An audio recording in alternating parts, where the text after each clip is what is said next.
Donnie, go. Yeah. You could sense from Florida my head's going to explode, right? I want to pick up where the Rev left off. And I was so sad today. And I want to talk not as a Brandon guy or a political guy, as a dad and as American, as a human. And Nicole, you've used the word human a few times. I said to myself today, how could anybody, how could our president behave this? We're talking about children.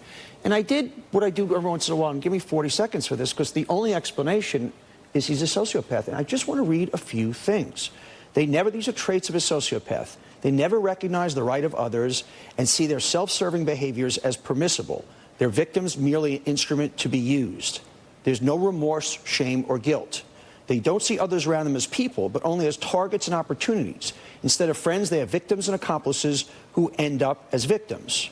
They're callous and have a lack of empathy. They're unable to empathize with the pain of their victims, having only contempt for others' feelings of distress and readily taking advantage of them.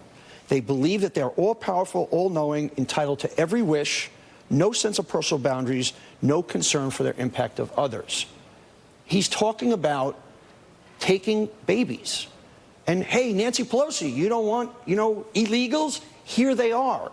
All of us came from somewhere. My ancestors, people are fleeing to this country. They're not coming here and going, hey, we're going to go steal from people. They're trying to get away as being sex victims, enslaved, just like my ancestors came over to get away from Hitler. We have to be frightened and outraged. This president is showing the behavior of every autocratic spot in the history of the world.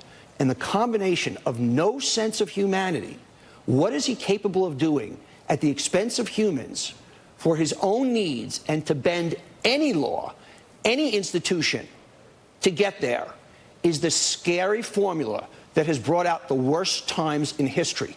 And there starts to need to be fear and outrage, and not just analysis. Donnie, I have to just give the disclaimer that we can't diagnose him here, but I appreciate your thoughts. I share your fear and your outrage.